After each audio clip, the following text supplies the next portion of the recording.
మీరు చెప్పిన దాని ప్రకారం అందుకోసం నేను దూరం స్క్రిప్ట్లో మంచి జడ్జ్మెంట్. సో ఇన్ని సంవత్సరాల తర్వాత ఈ బ్రీత్ అనే సబ్జెక్ట్ ఎంచుకోవడానికి రీజన్ ఏంటి? అంటే మీరు చెప్తున్నది డిఫరెంట్ జోనర్స్తో వస్తున్నారు, డిఫరెంట్ స్క్రిప్ట్స్తో వస్తున్నారు, ఇప్పుడున్న జనరేషన్ అని చెప్తున్నారు. ఇదే హాస్పిటల్ కాన్సెప్ట్లో, ఇదే థ్రిల్లర్ కాన్సెప్ట్స్లో, ఇదే మెడికల్ మాఫియా కాన్సెప్ట్స్లో ఆల్రెడీ మేము చాలా సినిమాలు చూసిస్తున్నాం. సో ఇందులో కొత్త ఏంటి అసలు? అంటే మనం ఫస్ట్ నుంచి చూసుకుంటే లవ్ స్టోరీ, ప్రతి సినిమాలో లవ్ ట్రాక్ ఉంటుంది, లవ్ స్టోరీ ఉంటుంది. సో అది మనం డిఫరెంట్గా చూపించాలి. ఎప్పుడైతే స్క్రీన్ ప్లే కథనం కొత్తగా ఉంటుందో అది గ్యారంటీగా హిట్ అవుతుంది. ఇప్పుడు ఫస్ట్ నుంచి నేను మా తాతల కాలం 1949 చూసుకుంటే సినిమాలు అన్నీ ఏదో సెంటిమెంట్ ఉంటుంది, ఏదో లవ్ ట్రాక్, కామెడీ ట్రాక్ ఉంటాయి. కానీ అంటే కొత్తదనంగా చూపించాలి.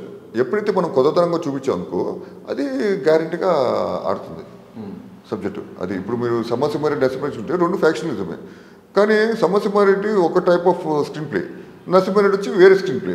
సో కథనం కొత్తగా చూపించడంలో రెండు బ్లాక్ బస్టర్స్ ఇచ్చినాయి. సో ఈ సినిమా కూడా కొత్త కథనంతో మన డైరెక్టర్ అఖిల వంశీ తీసుకోవడం జరిగింది. అండ్ ఒక ముఖ్యమంత్రి మీద ఒక రియల్ ప్లాట్ మీద జరిగిన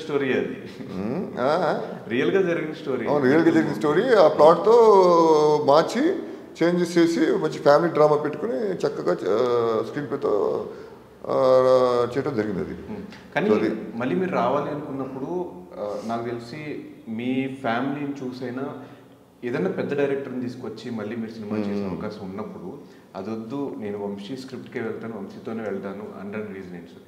అంటే సబ్జెక్ట్ అండి. నాకు ఏంటంటే వంశీ వేసినప్పుడు కొత్త డైరెక్టర్స్ కూడా మంచి కసి ఉంది వాళ్ళకి.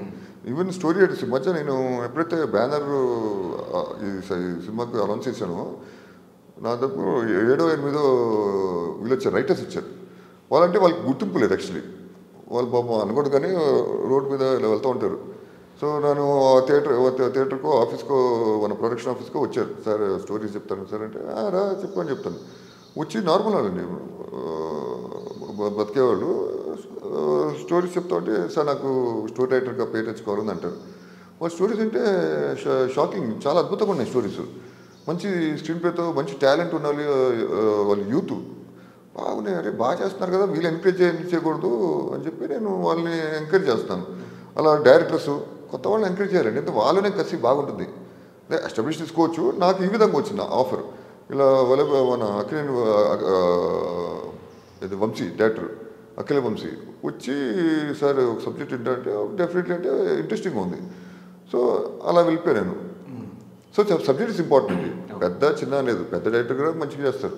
So but he approach me directly, I listen to the subject, నచ్చింది కాబట్టి అని చెప్పి చేసేసాను. ఓన్ బ్యానర్ అంటే ఇంకా నాకు తెలిసిన బ్యాలెన్స్ ఎవరు లేరండి ఇక్కడ. అంటే తాతక్రమ మన భార్గవత్స గోపాల్ రెడ్డి, దాంతో దేవీ ప్రసాదరు, వీళ్ళందరూ చనిపోయారు. అంటే మీ ఫ్యామిలీ బ్యానర్స్ చాలా ఉన్నాయి కదా సార్, ఎన్ఎన్టీ బ్యానర్స్. అంటే సొంత బ్యానర్ చేస్తే బాగుంది కదా. కళ్యాణ్ రామ్ అంటే ఆల్రెడీ అతను సినిమాలు చేసుకుంటున్నాడు. సో మా బ్యానర్ ఆల్సో స్టార్ట్ చేద్దాం. ఇంకోటి నాకు మా బాబాయ్ మన ఎన్టీఆర్ ఇది కూడా ఉంది, స్టూడియో ఉంది మన రామ్సీ స్టూడియోస్. నాకేంటంటే చిన్నప్పుడు నాకు ఈ ప్రొడక్షన్ కూడా కొంచెం ఇంట్రెస్ట్ ఉంది యాక్చువల్లీ చెప్పాలంటే. బట్ నాకు ప్రొడక్షన్ ఎందుకు పెద్ద చూపలేదు, సబ్జెక్ట్స్ కదా. తర్వాత ఆ ఇంట్రెస్ట్ మేబీ దానివల్ల కూడా నాకు ప్రొడక్షన్ చేయాలనిపించింది, సొంతంగా స్టార్ట్ చేద్దామని చెప్పి. సో దాన్ని అలా స్టార్ట్ చేశాను. ఎలా ఉంది ప్రొడక్షన్ ఎక్స్పీరియన్స్? చాలా బాగుంది, చాలా ఉన్నాయి నేర్చుకోవాల్సింది. నేను నాకు యాక్చువల్ చెప్పాలంటే నాకు ప్రొడక్షన్ గురించి ఏం తెలియదు, ఐఎమ్ జీరో. మా ఫాదర్ కూడా ప్రొడక్షన్ ఏం తెలియదు, ఆయన ఎగ్జిబిటర్ యాక్చువల్లీ.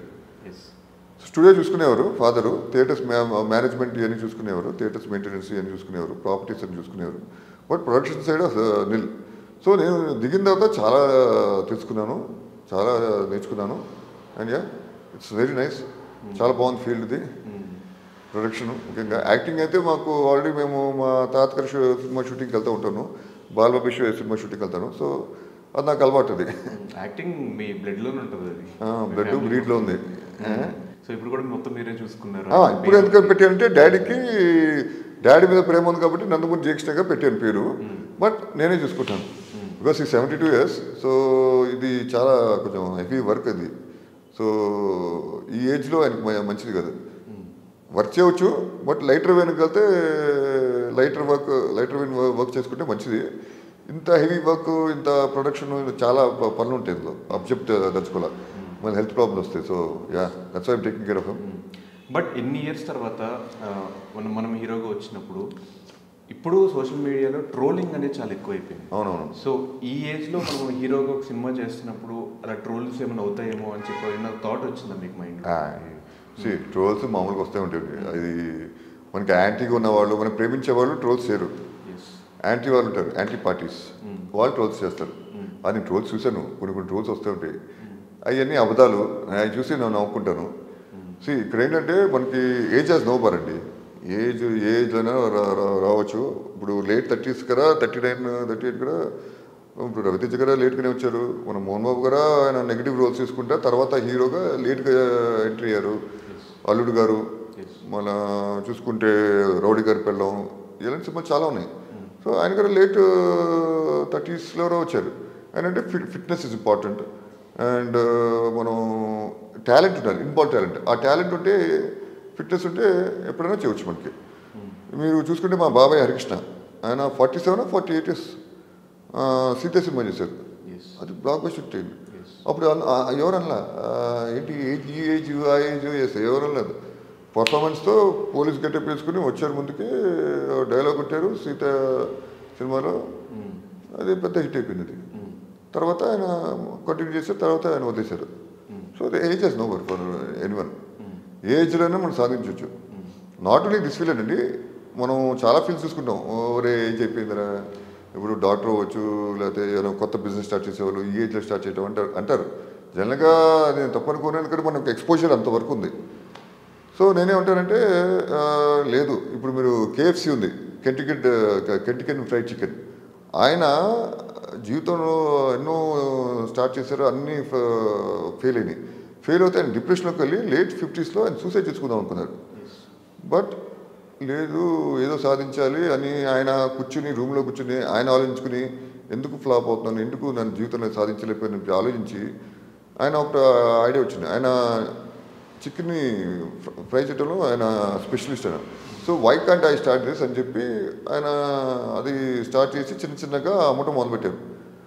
సైకిల్ బైక్ మీద వెళ్ళి అమ్ముకోవటం వల్ల తర్వాత అది మంచి అందరికి నచ్చి మంచి సేల్స్ వచ్చి తర్వాత ఆయన ఎక్స్పాండ్ చేయడం జరిగింది. తర్వాత ఆయన బాగా హిట్ అయిందండి.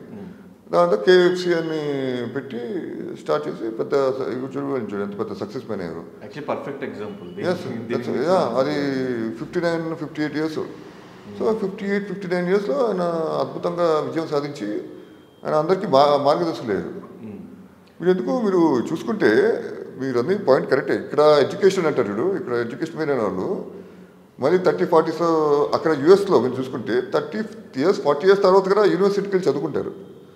ఇక్కడ నవ్వుతారు, అంటే ఆ ఎక్స్పోజర్ లేదు. ఇక్కడ జనం తప్పను, మరి ఈ ఏజ్లో నువ్వు చదువుకుంటావంటారా, నువ్వు ఫెయిలియర్ స్టూడెంట్వి, అది ఇది అని ఎగ్జాల్ చేస్తారు. కానీ సార్ బట్ స్టడీస్ కానీ బిజినెస్ కానీ వేరు, మనం ఆన్ స్క్రీన్ కనిపిస్తున్నాం. ఆన్ స్క్రీన్ కూడా ఫిట్నెస్ అండి. ఇప్పుడు మా తాతగారు 50 years దగ్గర బాగా డ్యాన్స్లు గేమ్స్లు చేసి ఫిట్గా ఉండి చేశారు. లేట్ 40s వచ్చేసినాయి, 50s వచ్చేసినాయి, నేను రిటైర్ అయిపోవాలి అని చెప్పి ఎప్పుడు అనుకోలే. సో